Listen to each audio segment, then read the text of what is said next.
How will Seattle's surprising OC hire affect KW3, JSN, and more? What should we be doing in draft rooms about a potential Super Bowl reunion in Pittsburgh? And at what point does Travis Hunter become a value in the FFPC Never Too Early Best Ball Tournament? Plus, four-time FFPC League champ Bob Hogan joins me to discuss the Luther Burden hype, under-the-radar offenses to target in your fantasy drafts right now, and so much more. We've got a great show for you. Bob Hogan is here. I'm Eric Balkman. Stick around. Your high-stakes fantasy football hour starts now. Can't stand the pressure. I've seen greater men that need a lesson. Broadcast live and heard around the world, you are now watching the most entertaining hour of radio on the planet. Welcome to the High Stakes Fantasy Football Hour presented by MyFFPC.com with your hosts Eric Balkman and Ferrell Elliott. The High Stakes Fantasy Football Hour is your home for analysis from the best players in the world. And now, because no one else was available, here are Eric Balkman and Ferrell Elliott. Solace in the scripture. Are we not all our father's sons? I became a man. Nobody ever told me what a man was. Thank you, Rob. Greetings and salutations to all of you Balkaholics. Thank you so much for tuning in this evening or listening, streaming, downloading, whatever. Maybe you're watching this later. Welcome into the latest episode of the High Stakes Fantasy Football Hour presented by MyFFPC.com, the Fantasy Football Players Championship. I'm your slightly above average host, Eric Balkman. My co-host is normally the definitive commissioner of fantasy football, Ferrell Elliott. He is unable to make the proceedings tonight. He's on his way back from New Orleans and could not get back to Louisville in time, but that's okay because I got a special co-host who I'll introduce here in a second. Coming up on tonight's show, we're going to wax poetic on Tyreek Hill's early season draft stock, who the number 2 wide receiver in Denver is going to be this season. And Bob Hogan, a 4-time FFPC league champion, joins me to break down this year's class of rookie receivers that are not going to be going at the earliest part of drafts. Think of the big 3, maybe the big 4, the big 5. We're also going to talk about whether James Cook is on his do not draft list and much more.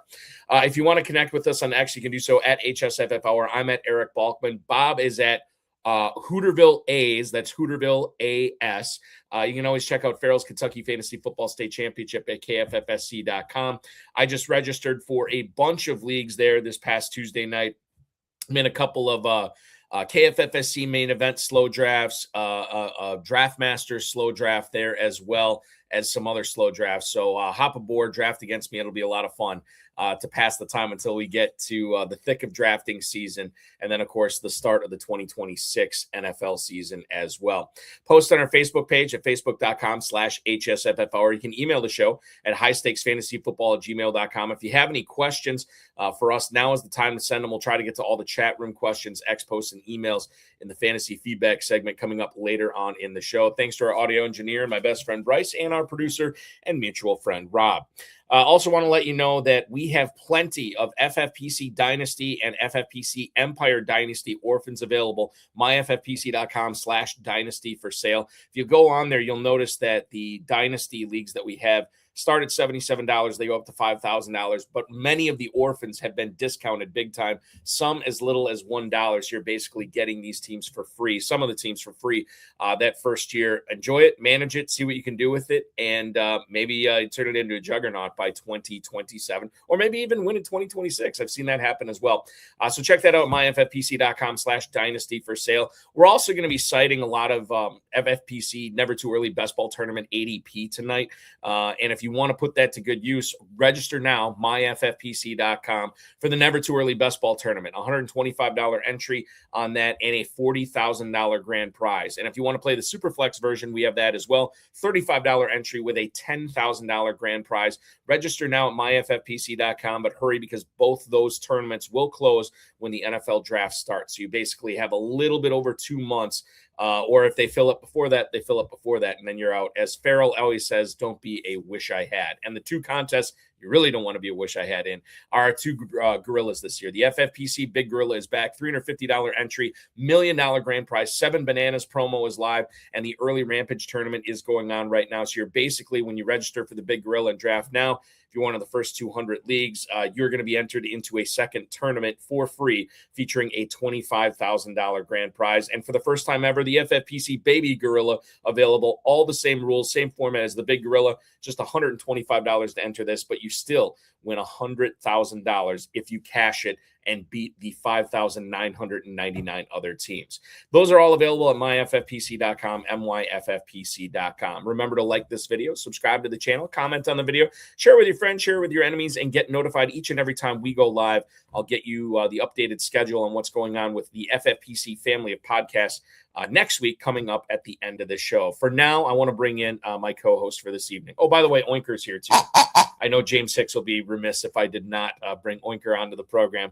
But Oinker is here ready to talk tonight, as well as our co-host. He is a winner of 4 FFPC high-stakes leagues in his career, as well as numerous KFFSC leagues over the course of the last 10-plus years as well. I spent Super Bowl weekend down just outside of Louisville drafting in a bunch of drafts with him, and he's here tonight not only to reference some of those drafts, but we're going to talk about some fresh player evaluations coming up for the tail end of February drafting. We'll talk about what you should be doing if you are drafting early on in the FFPC season, like many of you are who are watching and listening, and whatever else we can cram into 60 minutes. You follow him on X at Hooterville A's. Please welcome onto the program Mr. Bob Hogan. Bob, good evening, sir. Good evening, Eric. How you doing? Doing excellent. I would say welcome back to the show, because the last time you were on, I think it was it a live on HSFF or Big Gorilla that you and your grandson were both on? Yes, we were doing that, and I'm disappointed I couldn't have him here tonight, but he's got a basketball game in the morning, so he is already asleep. Yeah, he's got to get that rest. Got to get that rest to make sure that he is firing on all cylinders tomorrow. I'm pleased to have you aboard tonight. Thank you for pinch hitting for Ferrell, who could not make it. He sends his regrets, but he is hopefully just listening to us on his drive back from New Orleans to Louisville. I hope he's not watching us on YouTube, but I don't put anything past anyone. Bob, before we get into the fantasy football portion of the program tonight, when you are not winning all these FFPC and KFFSC leagues, tell the listeners and the viewers what you're doing for a living. Well, I'll give you a quick story. Back in the late 1970s and 80s, I taught high school. I left teaching after 3 years and did 43 years of computer work before retiring in early 2024.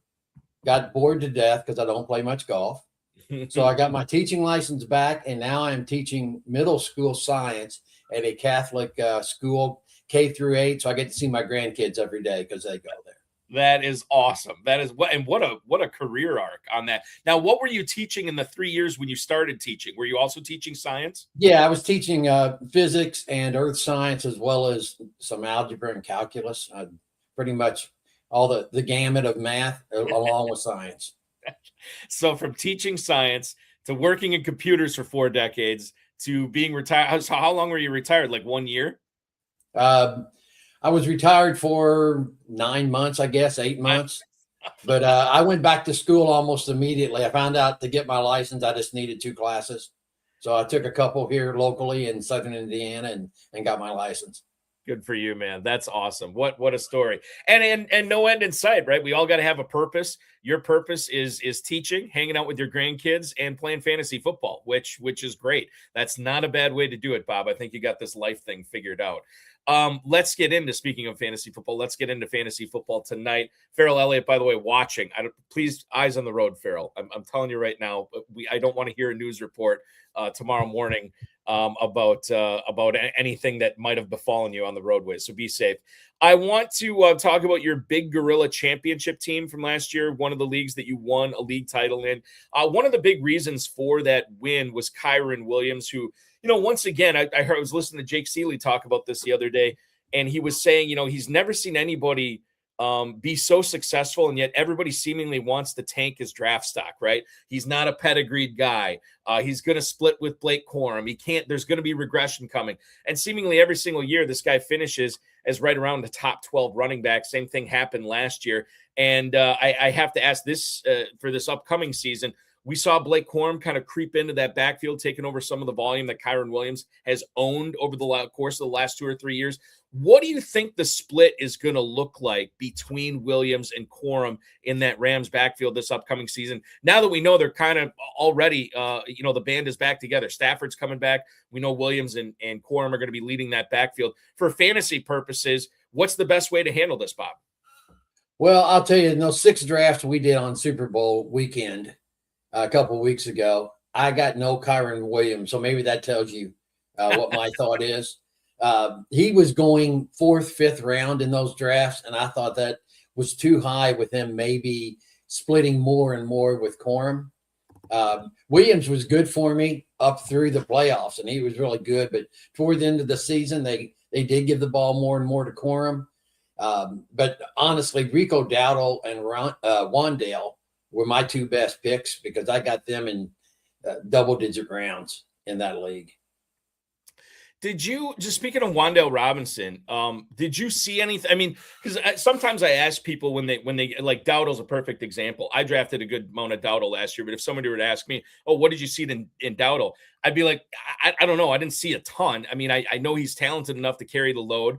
I knew that unless Hubbard went down, he would never be the bell cow there. But I knew that there's a possibility where I could get this window where he performed for 2 or 3 weeks, maybe even more than that, where I could utilize him. And that's exactly what happened. Wandale Robinson's a little bit different, Bob, because I think like in order to draft him, you really have to like a receiver, right? Running back is such an opportunity-based thing in fantasy football. But wide receiver, not to say that you don't have to have talent to be a running back, but I think wide receiver, you do have to have some modicum of talent in order to kind of force your way into the lineup. Because if one receiver goes down in a specific team, that doesn't always necessarily mean that another receiver is going to step in and do everything. And I don't think anybody saw Wandale Robinson coming to the degree that he had last year. Obviously, the neighbor's injury had something to go with it. But yeah, Wandale Robinson's an interesting guy. What did you see in him that made you want to draft him late? Well, you talk about opportunity, and opportunity in a PPR league is catches and targets. And he was a target hog in 23 and 24. So for me, it's he's never going to get, well, he did one time, but he's generally not going to get you a 25 or 30-point game. But if you're getting him as your wide receiver 3 or flex or a fill-in, and he's going to get you 12 or 13 points a week just from catching 7 balls for 50 yards. Yeah, I had a ton of him last year and the year before. And he had that really big spike week game early in the season too, which kind of set him up 1,000-yard season. So congratulations to Wandale. And actually, sadly, and a couple of teams I didn't play him that week. Yeah, right. Yeah. Well, that's the way it happens. Yeah, it's just whatever. The FFPC never too early ADP, getting it back to the Rams backfield here. Right now, I'm looking at Kyron Williams as running back 17. I'm looking at Blake Corum as running back 34. Kyron Williams 312, Blake Corum 904, and I'm getting this data from Fantasy Mojo at Fantasy Mojo on X, fantasymojo.com. It's run by Darren Armani, the godfather of the Pros versus Joes Challenge. Anytime we cite ADP, it's through his website. Check it out, especially if you're playing in the FFPC. Get one of those very affordable memberships there at Fantasy Mojo. So I'm talking about basically 5.5 rounds difference between Kyron Williams and Blake Corum. I don't know if you got any Corum out in Kentucky this a couple of weeks ago, Bob, but it sounds like you would much rather, if you had your druthers, if you're going to pick one of these Rams running backs, it sounds like you want to pass on Williams and you would rather take Corum in the 9th. Absolutely. And I plan to, if Corum stays down at that spot. I don't know that he will. I did not get him in Kentucky a couple weeks ago, but that's just the way the draft went every time. I either had enough running backs and I was trying to make up for a lack of wide receivers or looking into rookie running backs or something at that point. And so I just never did get him, but I was targeting him. I don't know how many times I had him on my next pick list, and you or somebody else got him in front of me.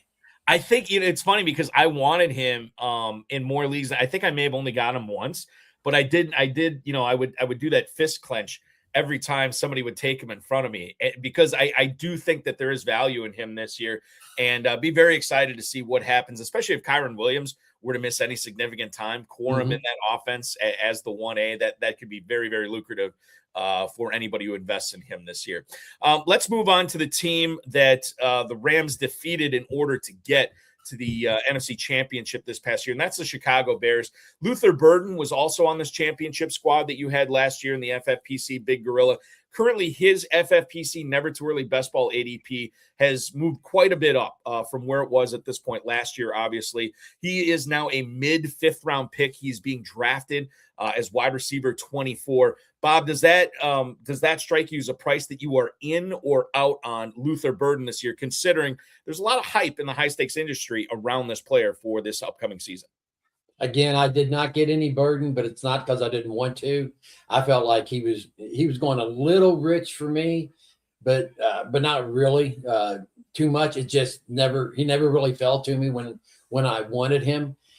I am a little concerned if he goes up that high or if he goes any higher, that there may not be enough balls to go around in Chicago. I've got a Dunze on some dynasty teams, so I'm a little prejudiced toward him, and I keep thinking he's going to be better than he is. But what really worries me is Loveland. Loveland looks like the guy that's going to be the main target on that team.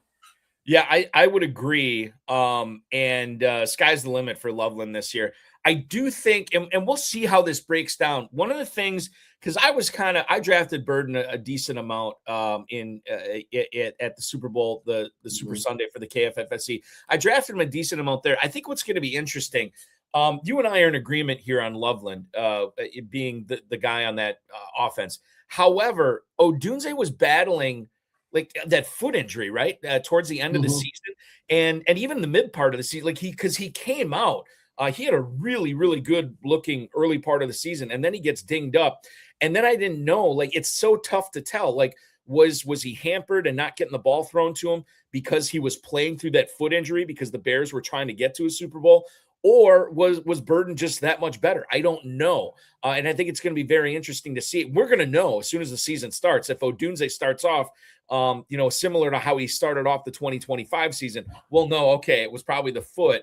And it looks like it's wheels up for Odunze. It could, quite frankly, be wheels up for everybody on that offense. There's a non-zero chance that DJ Moore is not playing with the Bears this year too, which means that, and I think Caleb Williams and Ben Johnson, they run a good enough offense to support Loveland, Odunze, and Burden to varying degrees on that too. It'll be something to watch. And maybe, and I agree. Zacchaeus also got a little bit of play in the middle of the season. And then toward the end, DJ Moore actually came back some. It was like they were going to him at the end of ball games when they felt they had to get a first down or they had to get the ball in the end zone. He was catching passes that, to me, seemingly out of nowhere, because I thought he was washed. I don't know. Like, it's not like he's that old, but it just seemed like he was so forgotten in that offense, just, for whatever reason. And Bob, knowing that you have Odunze and some dynasty teams, if this is true that the Bears are actually going to move to Indiana, are you going to become a Bears fan? Well, that would be a really long story. My best friend forever is a huge Bears fan, so I can't possibly like them. Well, that makes perfect sense then. That makes perfect sense. Let's talk about, this is another player that was on your team last year that won that Big Gorilla League. And he's an interesting conundrum this year in fantasy football, and that's Javonte Williams. He's going at the 505 in FFPC Never Too Early drafts right now, just so everybody's aware. He's basically back-to-back with Quinshon Judkins. He's about a half round ahead of DeAndre Swift, and he's about a half round behind Cam Scattaboo. He's an interesting player because we don't know exactly where he's going to be playing. If you put a gun to my head and say you need to pick one, I would probably say he ends up in Dallas. Would not surprise me if he ends up somewhere else, perhaps Houston, Kansas City, any of these teams, Seattle. I mean, I don't know. Do you plan on Javonte Williams being back in Dallas? Do you plan on him being the bell cow again? Is that how you're approaching Javonte Williams in drafts right now? Because if that is the case, running back 23, I think is a pretty good bargain for him. Yeah, I did get him in one draft down there at the casino a couple of weeks ago. But last year when I was getting him, and I got him a lot, one of the big paybacks in Louisville, the $1,000 entries, I got him in the 14th round. And I mean, that was an unbelievable steal to get him there. As far as this coming year, I think he will end up back at Dallas, but they may end up having to pay more for him than Jones wants to. But wherever he does end up, they're going to be paying something for him that they're going to be paying starter money for him. Yeah. And so I don't think he's going to go into a 1A or even a 2 role. I'd love to see him back in Dallas, and I'd love to see Pickens either extended or franchise tagged to see what that Dallas offense is capable of for a second straight year. You know, their defense was so terrible last year. I think I read today, I can't remember where I was reading it, that the Cowboys gave up nearly as many points as the Rams scored this year, which is and the Cowboys, gave up the most points in the NFL last week. So it was sort of a perfect last year. So it's sort of a perfect storm because Prescott, Lamb, when he was healthy, Pickens, Williams, Ferguson, I mean, all these guys were crushing it. And I think they could do it again this year as long as Dallas doesn't improve that defense. So spend the money, Jay. This is my message to Jarrah. Spend the money on Javonte Williams. Spend the money on Pickens. Don't worry about the defense. And just let fantasy owners reap the benefits of drafting Cowboys. Absolutely. So the Dallas Cowboys, I just mentioned the Cowboys and the Rams. Those are not under the radar offenses at all. I mean, we know that if you're targeting those offenses, you're probably going to be pretty happy with Nakua, Kyron Williams, Stafford, CeeDee Lamb, Pickens, Prescott, all these guys. And maybe you won't be happy with them, but they're going fairly high in drafts right now. So we know how people are valuing those two offenses. Are there any other offenses, Bob, as you look around the NFL that people are kind of sleeping on, that people should be looking at some of the players on this offense for fantasy football that – quite frankly, maybe they're sleeping on right now, but as we get closer to summer, maybe people start waking up and say, oh man, I should have been drafting these guys on this team all spring long, and I didn't do it. Are there any offenses like that for you right now? I don't know that I'd call them under the radar, but I think Indianapolis is an example of a team that is getting underdrafted, especially if Pittman leaves. And I think there's a good chance he's going to be going to Buffalo or the Rams or someplace. Pierce, Downs, Warren, they were all fabulous when Daniel Jones was under quarterback. Especially Downs and Warren were better when they had him. So I think Indy is one. Carolina, if they settle on Chuba or they find out Jonathan Brooks can actually play, they're a team that may be getting underdrafted. Coker really came on into the season. Leggett, whatever he is, he looked like he could maybe play toward the last few games, and Teteroa, I think he's the next superstar wide receiver. I look at Carolina, I'm like, God, they're just like one player away from being like a really significant offense in the NFL. Mm-hmm. Whether that player is another receiver to play next to Coker and McMillan, whether it is a running back that can stabilize that backfield, Jonathan Brooks, like if he comes back and looks the part, then maybe that could put him over the top. They don't need much in that division. They made the playoffs last year, mm-hmm. And they weren't playing all that well. And I feel like that they might only be one player away. And I'm with you on McMillan. I think he's the highest drafted Carolina Panther. I don't think it's close this year. That's somebody that we should be watching out for too. The Indianapolis one is interesting because, well, let me ask you this, Bob. Do you believe that Alec Pierce returns to the Colts this year, or are they going to let him go? Well, I think they're almost certainly letting Pittman go. And if Pittman goes, then I don't know why they would let both of them go. And I think Pierce will be cheaper. So you're Carolina needs Greg Olsen to come out of retirement. They have. I'm holding Jatavian Sanders on 15 or 20 or 1,000 dynasty teams, and I don't know why. Yeah, it's tough because like when he came out, I was kind of like, oh, there might be something here. And there's athleticism there, just hasn't matched in fantasy production. Mm-hmm. I'm all for it. Greg Olsen or Wesley Walls, one of those guys, bring him back to Carolina. It would be fantastic. Getting back to Indianapolis real quick. So you believe the most likely scenario for the Colts is extending Alec Pierce or re-inking him, but letting Pittman go as a cap casualty, right? I think that is what will happen, and I think Pittman would maybe be welcome to that. Yeah. I don't know that he was unhappy in Indy, but I think he wants to go somewhere and to win now. Yeah, yeah, and certainly with Pittman, he's one of those players. And I know I feel bad we're talking about Pittman without Ferrell here, but he's one of those guys that I think can go to any number of teams and kind of fit right in. You know, it's like Kevin Durant in basketball, right? He can fit into any offensive system, no matter who's around him. You know, whether you got guards, forwards, centers, bigs, or whatever, he will fit in and it'll make your team better. I think that's how Pittman is. He can fit in any type of offense. He can do a lot for you. And we both know how much Ferrell loves him. We do, absolutely.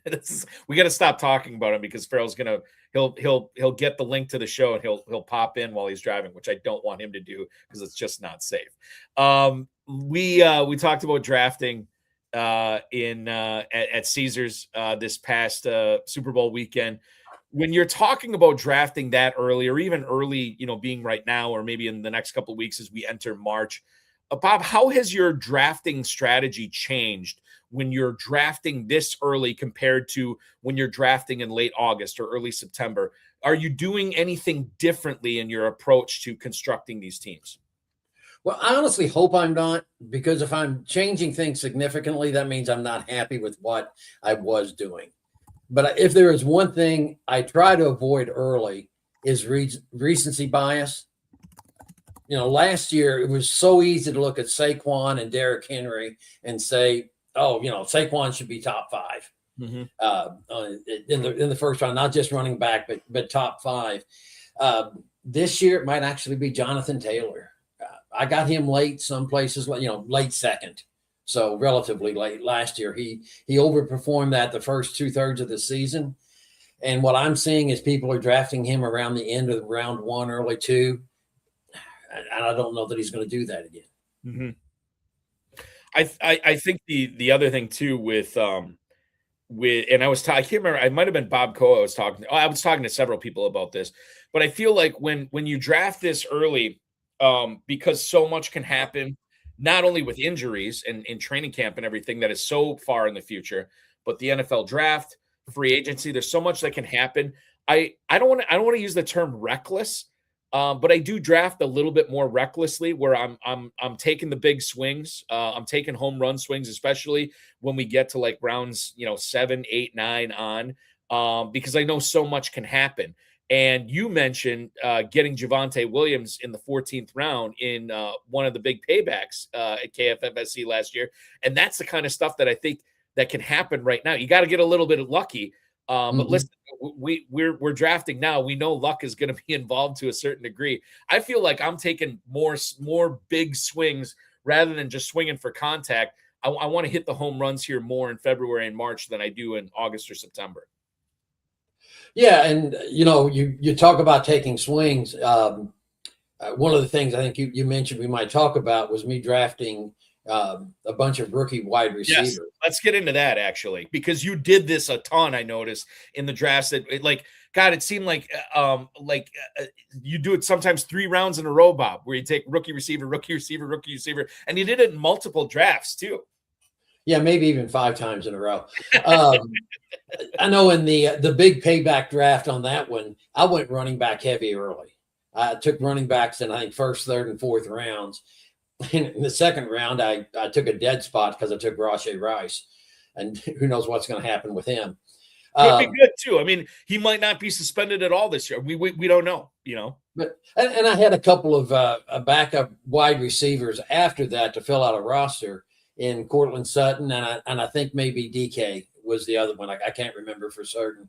But then I took 5 rookies, and my thought was, if I can get 2 of these guys to hit, I'll be in good shape. And with the running backs I got, it's CMC and Jacobs and Travion Henderson. I'm looking at a little piece of paper here. Woody Marks, Rico Dowdle. I got all of those guys. I took them all in the first 9 rounds. Mm-hmm. So by the time it was time to go, rookies were the only swings I could take.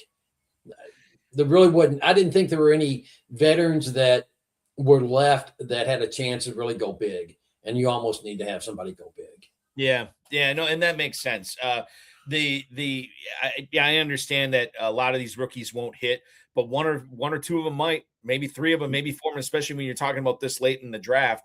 And if you get those guys, same stuff with veterans, right? Like sometimes we don't know, but rookies, we really don't know because none of these guys have played NFL football before. And maybe they embrace it and they're awesome. Maybe they don't. But if they do embrace it and they are awesome, you want them on your team. Let's talk a little bit more about rookies here. I'll lead you with this. I think most people, and based on how drafting is going right now in the FFPC and KFFSC, everybody's favorite rookie is Jeremiah Love. He has ADP right now of running back 11 at the 209. So that seems to be the highest rookie off the board. We usually don't see another rookie off the board after that, at least in the FFPC, for about another 4 rounds here. Bob, if I were to ask you who your favorite non-Jeremiah Love rookie is this year, who would it be? Probably Cornell Tate. I just think he is NFL ready wherever he lands. So I think he's going to be a standout. Wasn't able to get him though because I just don't like to draft rookies early. I know last year with Hudson, my grandson who's 9, drafting with me in one of the slow drafts we had. I picked Austin Genty 111, and Hudson said, "Well, you just finish this draft yourself because you've ruined your team." Should have listened to him. Wise word from the mouths of babes, Bob. From the mouths of babes. In later rounds, Jacoby Lane is a guy I got a few shots of, and after that draft is when they had the Senior Bowl, or in that same general time, and he's coming out the Senior Bowl climbing up draft boards. So I think he has the possibility to be an end zone threat, maybe a deep threat somewhere, and depending on where he lands, you just don't know where these guys are going. Lane's an interesting guy too, just real quick, not to interrupt you, but playing next to Mekhi Lemon last year, had Lemon not been on that team, who knows what Lane's stats would have looked like. Mm-hmm. And maybe he's talked about, in the big 3 as well. Please keep going. I'm sorry. Other guy, Elijah Surratt. I'm an IU guy. I was on campus when they went 27-0 in basketball back in 1976. So I've been an IU fan forever. So I can't ignore Surratt. I think he's a pretty good pick where he's going. As far as running backs go, the next couple of guys are going to be too high for me. I took Katron Allen a few times. I don't know about him. He's kind of Penn State's all-time, he's Penn State's all-time leading rusher, believe it or not, yes. Bob. So there is that. 2 yards at a time. But a lot of those were 2 yards from the 1 yard, from the 2 yard line. And so maybe he can come in and be that kind of guy in the NFL. So he's a guy that I got a lot down at the Super Bowl drafts. And I was getting him in the 19th, 18th, 17th rounds. Bob, you just mentioned you're an IU guy. You mentioned Surratt. You didn't mention Cooper. Is it safe to say that you like Surratt's pro prospects better than Omar Cooper Jr.? Yeah, I think so. I think Surratt is going to be a guy that he isn't quite Wandale, who is another one from this area. He played at Kentucky. Yep. But he is a guy that is a possession receiver that I think will do well no matter where they put him. He catches a lot of balls on the outside, kind of an Allen sort of guy from San Diego or from the Chargers. So he can catch a lot of those sideline passes for first downs, but I've seen him go across the middle too. Cooper's good, but I think he jumped up an awful lot when he touched his foot down in the end zone at Penn State. That's true. Yeah. And he was still good the rest of the season, but Indiana against Iowa and Penn State really missed Surratt. They were much better offensively. Now, they weren't playing Iowa and Penn State, 2 of the best defenses, but when they had Surratt, they were much better in the playoffs and in the Big Ten championship.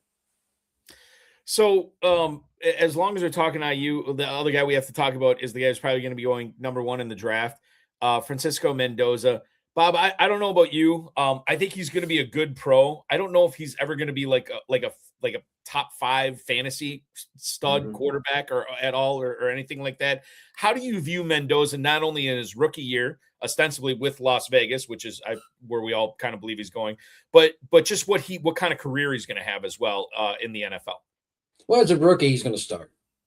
If he goes to the Raiders, he's going to start there. So anytime you have a rookie starting at quarterback, you've got an opportunity to think, oh, take him in the 19th round and see what happens.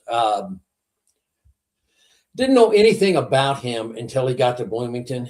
And he's such a big personality in a positive way, but he's a big personality that maybe that makes him a little more winnable than he maybe deserves to be talent-wise. He sure looked in the championship game when he ran the touchdown that's going to be on posters in Bloomington forever. He looked like a guy that had the guts to go do it. And there may not be a lot of quarterbacks like that out there. On the other hand, a lot of quarterbacks like that in the NFL end up with short careers and torn ACLs or broken necks. So I drafted him a couple of times down there as my second quarterback. If I took somebody high, I probably won't take him very much in redraft season. Not that I want to turn this into a Hoosier show, but I will hear a little bit. You mentioned the 76 team. What about the 87 team with Keith Smart hitting that shot, Bob? What's more legendary, the Keith Smart shot or the Francisco Mendoza run? Oh, Mendoza. Wow. The Keith Smart shot, I can remember where I was, and I was 31 at the time. I guess I was 30, so I hadn't had my birthday yet. But I remember where I was, and I remember we were at a party at somebody's house, and we all went crazy. But for IU to do something in football, Smart came along after Isaiah had won 5 years before, and 6 years before that, they won in 76. And Smart wasn't the guy on that team. The guy on that team was Steve Alford. Right. But I think the Mendoza thing will go down in IU lore for a long time, because I don't know if they can ever do it again. And that's true, and we'll see. I mean, they're going to be a threat for a while. I mean, as long as Signetti's there, it's been pretty tremendous to see. It reminded me. I don't think it was as vintage as the Vince Young run against USC that upset the Trojans in that national championship game, because that was like, there's hardly any time left. With Mendoza, I feel like how much time was left in that game? Like 3 minutes. Well, there was enough time that Miami came down and scored, right? And then IU got the ball back and had to do something, and then they had to hold Miami at the very end. So there was 4 or 5 minutes left to go. Yeah. That Young play, I remember that well. He was running all over the backfield, and my same buddy's best college team is Southern Cal, so I'm cheering for Texas like crazy. So yeah, that was a more one-time big deal play for him to do that. But Mendoza's was a little more exciting, just the fact it was Indiana. Yeah, it's still crazy to think about, for sure. Let's get to a couple of emails here, Bob, from some viewers. We'll go to Paul in Morehead City, North Carolina. Hello, how does Todd Monken affect the Browns in fantasy? Thank you for the email, Paul. Appreciate that. Yeah, Monken went from the OC in Baltimore, and now he's the head man in Cleveland. Not sure who the quarterback's going to be. It could be Shadur Sanders. Watson is entirely possible, I guess. Maybe they draft somebody, maybe they sign somebody, but certainly they have some difference makers there with Fannin. They have obviously Judkins, in the backfield. What do you think Monken does for these guys? This is probably a commentary, and like I could probably just go back and look at your drafts. How did you handle the Browns on Super Bowl weekend? Are you a believer in this offense with Todd Monken? Not really. The guy I over-invested in this year was Jerry dropped the ball all the time, Judy. And that's because he came through for me. That's that recency bias stuff. He came through for me in 24, and he took me down to the pits a few times in 25. So I don't have a lot of confidence. I drafted Judkins in a couple of dynasty teams before he had the whole legal run in. Yep. And so I got real down on him just because I thought it was a throwaway pick. But he looks like he might actually be a real player. Fannin is definitely the real thing for them. I don't know. I'm thinking they will go out and grab themselves a receiver somewhere. Sanders is not the answer there. I think Watson is probably washed. So I don't know. I mean, Monken's going to come in. He's going to run the ball. So maybe Judkins is going to be the guy to do it. And maybe Sanders can run the ball like a a lightweight Lamar. I like Fannin in that offense. What I don't love about Fannin is his price tag right now. Yeah. Fannin in the Never Too Early Best Ball Tournament is tight end 5. And I feel like people might be drafting him at his ceiling. Obviously, FFPC tight end premium.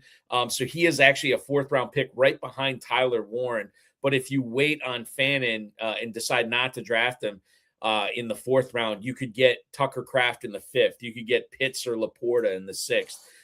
So I mean, I think Fannin's going to be good. I wonder if we pushed his price tag up a little bit too high right now. That's my only reservation with him. Yeah. And speaking of Kraft, I took Kraft on that team with the 5 rookie wide receivers as my tight end. I sure hope your Packers can do for Kraft what they did last year before he got hurt, because he was one of the 2 or 3 best tight ends in the league. Yeah, he was right up. I think he was tight end 2, fantasy wise, when he got hurt. And I said, I didn't want to invest in any Packers pass catchers because it just was so hit or miss week to week. And then Kraft kind of bucked that trend. Like he seemed to be a focal point. I mean, we haven't heard, at least I haven't heard a whole lot here in Northeast Wisconsin about how his recovery is going. I know he's a beast. I know he wants to be ready by week 1. I think that my guess is there's better than a 50% chance that he'll be out there week 1. Maybe it's even higher than that. I don't know. Mm-hmm. But I think when he's out there, he's going to be featured quite a bit. Probably no Romeo Doubs on the Packers this year, which is going to open up even more opportunities for Kraft. But I'm with you. Like, I think as a guy who loves cheering for his Packers, but hates drafting Packers because, especially pass catchers, because it's just they spread the ball around so much. I think Kraft is the guy that is the exception to the rule there. Yeah. One more email here for you, Bob. Right now, this comes from Dave in Dial, Georgia. Are you in on James Cook this season? Thanks so much. That is Dave in Dial, Georgia. Be honest with you, I was kind of out on him this past season, Bob, because I didn't think he would do what he did in 2024 again in 2025, and I was right. The problem, he was even better in 2025. He did even more in 2025. His price tag is now ascended to the 203 in the Never Too Early Best Ball Tournament. He's running back 7 right now, right behind Achane and Genty, going ahead of Hampton, Barkley, Chase Brown, and Jeremiah Love. What about you? Are you in or out on Cook? I don't remember. Did you take Cook at all at Super Bowl weekend? I didn't get him. He was on my next guy to pick up list, and people got him in front of me. I think where he's going is the right spot for him. He's never going to be a huge yardage guy. I don't think he's going to be touchdowns, but Buffalo scores, and he can catch the ball and run it in, or he can run it in up the middle, and he can go, around the edge and get the ball in the end zone. So I think that's about where he belongs, is where he goes. I don't know that I'll get a lot of him.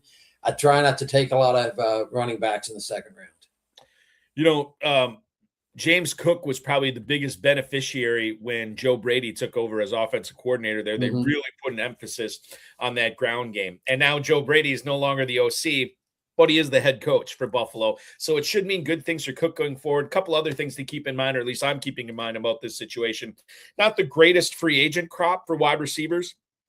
And I don't know if Buffalo will be in a position to take a difference-making wide receiver. I know they've been Casey Concepcion has been mocked to Buffalo quite a bit there. And I just wonder what a rookie receiver would do in that offense year 1. I don't know how big of an impact he might have. And I don't think there's anybody that impactful in free agency, which should mean another big year from James Cook. Certainly, I'm with you. If I had to make a bet right now on where he will land, I think Pittman will wind up in Buffalo. Boy, that would be, and that'd be good for Pittman too. Yeah, it would. I mean, he can play in the snow and the cold, and he could. I think he would mesh with Allen. So that's really, if I had to place a bet, I would put him in Buffalo. And they have so many of these slot guys in Buffalo. It'd be nice to get a guy like Pittman, who is like a guy who can be beastly on the outside. That'd be pretty cool to see. I'd like to see that as well, for sure. No more emails from now. We might, I don't know. We're running out of time. We'll try to get some more later on in the show. But Bob, I want to ask you the question Ferrell always asks every week. is there one player or maybe a couple of players that you're trying to get on as many teams as possible this year? And then is there a player or maybe multiple players that you're looking to avoid at all costs on your FFPC and KFFSC teams this season? I think I mentioned him in passing. Cortland Sutton is a guy that I had a lot of this year across multiple teams, and I got several of. I think I got 3 out of 6 on Super Bowl Sunday with him. I just like him. At this point, they don't have a wide receiver 2. They don't have a tight end. Their wide receiver 2 was R.J. Harvey going down, running down the stretch. So I like Sutton. I think he's still undervalued. Rico is another guy that I like, that I think may be undervalued a little bit if he lands in the right spot, which is probably not back at Carolina, because Chuba and maybe Brooks would be competition, or Chuba, however you want to say it. So I would say Sutton and then Rico would be a couple. If you ask me who I don't want anybody from Minnesota.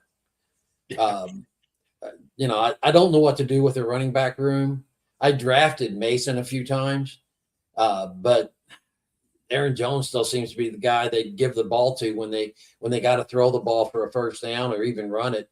And he's got to be getting close to the end of his line. So I don't know what to do with that. TJ Hawkinson and Addison, they would completely forget them until the fourth quarter when they were down by 18 points. And then all of a sudden, because I had Hawkinson a few times, I noticed, all of a sudden they would throw the ball to Hawkinson on 4 out of 5 passes. It's like, well, why didn't you use him earlier? Is he still lingering injury or what? So I don't know what about him. And Addison, he regressed throughout the year from last year and from the early part of this year. I don't know what to think about Addison. Naylor almost stepped up in front of him in some ways. So if I were to say, I don't want anybody from Minnesota. In Minnesota's so interesting. I think I was talking last night about this with Tom Brawley from Fantasy Points on Insider Access. There's a lot that can still happen to that offense this offseason. Like Jordan Addison, there's been talk that they might move him. Hawkinson could be a cap casualty. Jones and Mason, I do believe, are still free agents. And Jones turns 32 this year. You talked about it, almost the end of the line. 32 years old for a non-Derrick Henry running back is getting up there, right? I think that there's a lot to keep in mind there. Plus, what happens if they do sign a running back in free agency? What happens if they do trade for or sign a quarterback who starts at the beginning of the season to give JJ McCarthy more time to mature and get mental? I mean, like there's just so much that could still happen with this Minnesota team. But as it stands right now, I'm kind of with you, Bob. I know Steve G was in the chat talking about wanting Justin Jefferson everywhere. And I do think there's something to be said for that. But these other fringe guys on this team, Jefferson's good enough to carry himself. I don't know if the rest of these guys are. So the concern with Jefferson is if McCarthy comes and plays the first 2 or 3 games and really struggles, throws 2 interceptions a game, he's going to find himself on the bench. And I don't know that they're going to be able to bring somebody in. Darnold's not coming back. Mm-mm. So, I don't know who they're going to bring in. They're going to bring Kirk Cousins back north. What are they going to bring the older quarterbacks to hold the position until McCarthy's ready? I don't know who they're going to get. Yeah. And think about like some of these other options that could be available. Like Tunga Vailoa, I don't know how they bring him aboard with his contract. You could say the same thing with Kyler Murray. And even if they did find a way to do that, I don't know if they're a better option than JJ McCarthy. You know what I mean? So there is something to be said for just, regardless of what Minnesota could do, quarterback, it might just be shuffling deck chairs around on the Titanic. The last thing I'll say and let you get on with things is if they really want to go to the Packers, maybe they will get Aaron Rodgers and bring him to Minnesota. That could be as well. I don't think that'll happen, but he's weird enough that he might want to do that. It's funny, and I think we have an email. Do we have an email? No, we don't. We in this next section. Let's talk Rodgers in Fantasy Flash here coming up. We'll do quick hitters on these because I think the Rodgers thing is an interesting one to talk about.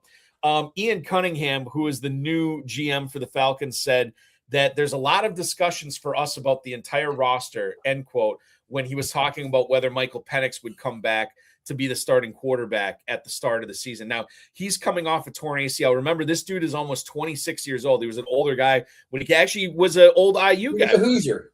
Yeah, he was a Hoosier. That's right. So he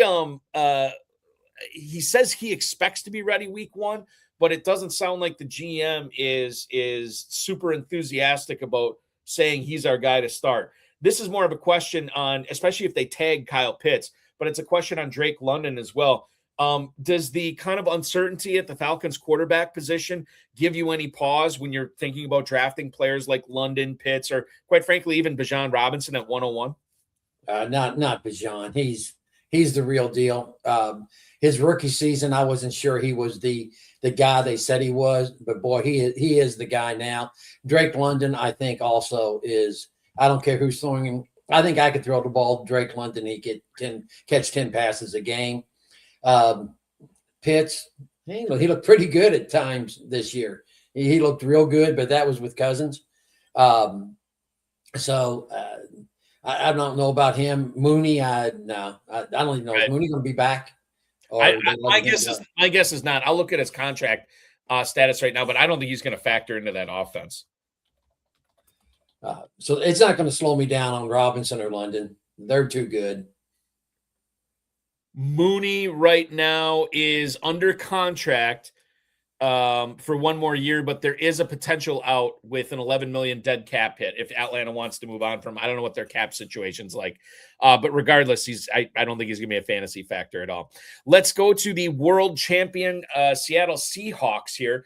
Brian Fleury, who was the run game coordinator and tight ends coach for the San Francisco 49ers in 2025, is now the offensive coordinator for the defending champs. He says Seattle's offense is, quote, going to have continuity from 2025. It's going to be implementing a dynamic run game and keeping things quarterback friendly in the red zone. This is good to hear, Bob, that the new OC wants to keep everything as similar as possible to last season when they won the whole shebang. That makes perfect sense. Shifts, motion, play action, those should all be more prevalent for Seattle this year. When you consider sort of a dark horse hire, a surprising hire, a guy who does not have play calling experience, I guess like it doesn't make me nervous about JSN. But I don't know about Kenneth Walker or Sam Darnold late or AJ Barner late. What do you think the Seattle offense is going to look like? And maybe we can't truly answer this question until we know what they're doing in the backfield. Well, Walker was phenomenal in the playoffs. And I don't know how they can relegate him to a 60-40 split again with Charbonnet. But and Charbonnet's going to be they had the best record around doing the 60-40 split, and that worked. So, maybe they will do that. I don't know how. Barner was the guy that surprised me. They had the rookie this year, or maybe it's the other tight end. I can't think of his name. Elijah Arroyo? Yes. I thought he would be the tight end. Yeah. Barner's better. So I hope for their sake they stay the same. Michael Kinzel, the fantasy meatball, saying Torrey Horton is going to be a very spicy late round flyer. That is interesting. I know I have Horton on a couple of dynasties. We'll see what happens. I think it's Cooper Kupp's second year. It'll be his second year. I think he signed a 3-year deal, and he'll be back next year. But Horton looked like he was becoming more and more involved in that offense before he went down. So as far as Kupp goes, they were. They look like they were doing the NBA thing where you get your veterans, your old veterans, you just rest them all season, then you use them in the playoffs. Fire them up for the playoffs, yeah, that's true. That's what they seem to be doing with Kupp, because in the playoffs he was a much better player. He was. Didn't have that wear and tear on him throughout the season. Well, JSN pretty much did all the heavy lifting all year in that passing offense, and then he went down he was getting checked out for concussion in the Super Bowl, and Kupp actually turned it on in the Super Bowl. I think he led him in receiving yards in that game too. So, my grandson told me that I should have drafted a ton of JSN when we were drafting. I mean, he said they let everybody else go. He must be good, and I was like, No, he's not that good. He's an Ohio State guy, you know. Did you get any Smith and Jigba last year, Bob? I think I had 35 teams that I managed last year between dynasties and redrafts. I think I had him on 2 teams. So I was underweight. Well, at least you got some. At least you got some. We'll stick in the same division. We'll talk about Arizona. Doug Haller covers the Arizona Cardinals for The Athletic. He says that James Conner, running back James Conner, could be a potential cap casualty. He's going to be 31 at the start of the season, had a foot/ankle injury early on and pretty much did not play almost the entire season. It would save him $8 million against the cap, dead cap just over $2 million. 32 rushes, 95 yards, and a touchdown. He did catch 8 passes as well last year for a touchdown and 38 yards. Obviously, this is, Connor's probably going to catch on somewhere. I'm not excited to draft him for fantasy. This is more of a question on Trey Benson and what you think the Arizona backfield is going to be looking like. Are you in on Benson this year, Bob? Right now, if I look at the FFPC Never Too Early ADP on Benson, it's all the way down at running back 38 at the 10:06, which to me suggests FFPC drafters are expecting Arizona to add somebody to this backfield. Is the juice worth the squeeze in the mid-10th right now for a guy like Trey Benson? Yeah, I think it definitely is, because even if he winds up the number 2 guy or the 1B or whatever, there's still a lot of opportunity there if he can stay healthy. As for Connor, I hope he doesn't retire. He's such a good guy. And his story of coming back health-wise from the cancer and everything, I don't want him to go out the way this season went for him, with no season at all after a couple of games. So I hope he goes someplace else and can do something. I think Connor too. I haven't heard anything that he might hang it up or anything like that. I think he wants to keep playing, and I think his experience and his pass catching acumen, yes, which has really come on. I think somebody's going to be interested, and they're going to sign him. Last Aaron Jones. Yeah. I mean, I don't know if he's as athletic, but certainly when it comes to pass catching chops, he's right up there with Aaron Jones for sure.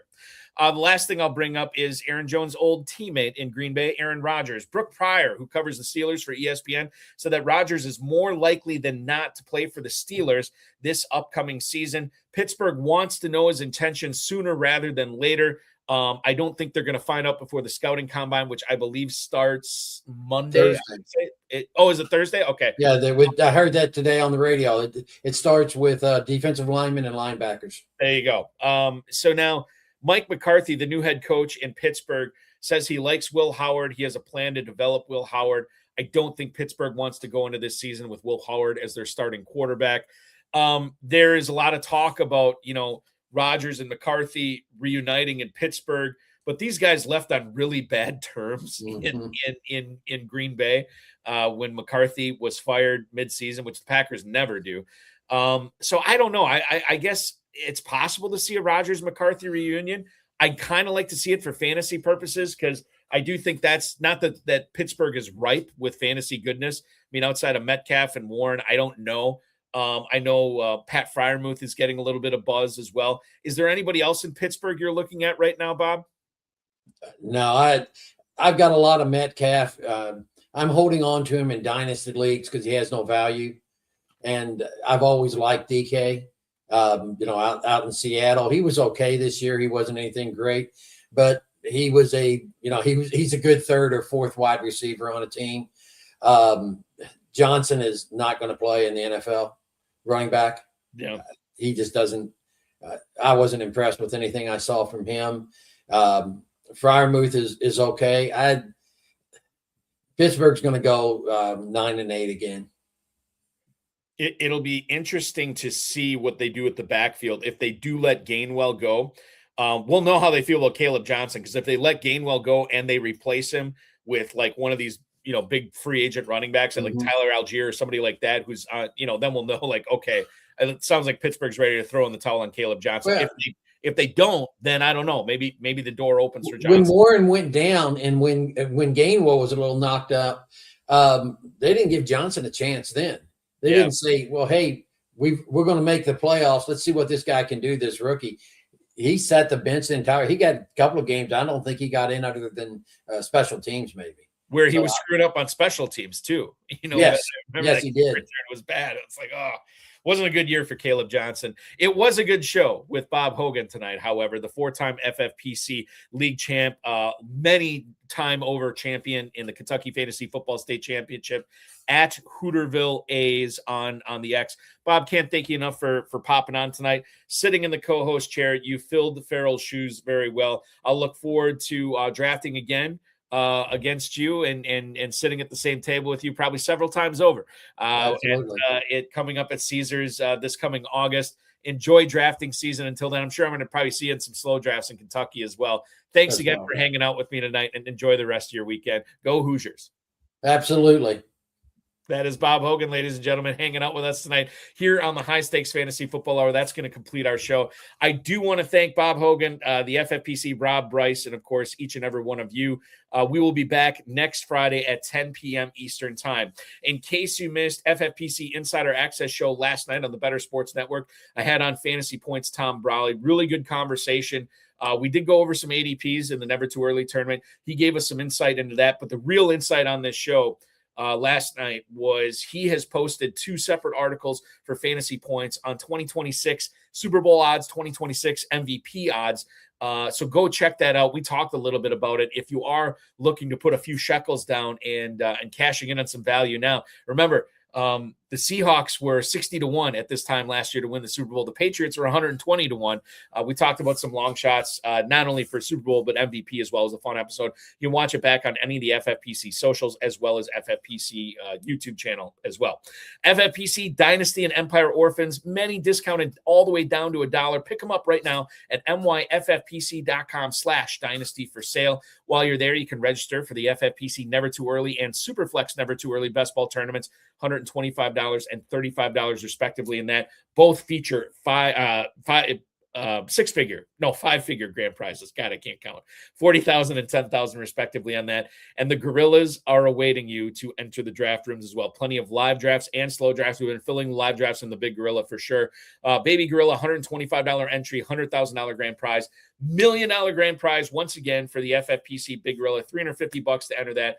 The 7 Bananas and early Rampage tournament going on right now as well. 2 tournaments for the price of 1. You cannot beat that. It's all at myffpc.com, myffpc.com. Remember to like this video, subscribe to the channel, comment on the video, share it with your friends, share it with your enemies, and get notified each and every time we go live, which will be next Thursday on FFPC Insider Access. We will be talking with Johnny Tuma, who is a Dynasty and NFL draft expert for Player Profiler, 7 to 9 Eastern Time on Thursday night. That'll be fun. And then Ferrell will be back next Friday as we bring you another High Stakes Fantasy Football Hour, our final show for the month of February. And then we're into March, baby. It is all happening with fantasy football and the FFPC.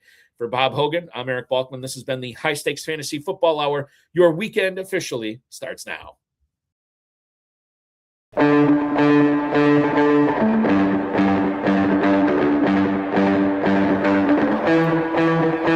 This has been another episode of the High Stakes Fantasy Football Hour presented by myffpc.com. It was broadcast live and was watched around the world. Balky and Ferrell will be back next week with more analysis, more interviews, and more advice from guests much smarter than they are. Thanks for watching, and we'll talk with you again next week. One other thing I want to mention, too, we have Big Gorilla drafts going on, obviously nightly. We have Big Gorilla drafts going on, I think, at 2 different time slots, Saturdays and Sundays going forward here. We'll obviously add more onto that, but you will not be waiting long for these Big Gorillas. Check them out, as well as the slow drafts, 2-hour and 6-hour as well. myffpc.com is where to go for that. That said, thank you. I'm so glad to be back on Fridays. Thank you for putting up with our Wednesday show the last 3 weeks. I'm going to put this out there. Maybe I shouldn't. There could be a change in what night of the show we do this show going forward. As more develops on that, we'll let you know. But as of right now, we will see you next Friday at 10 p.m. Eastern. Enjoy your weekend, everybody.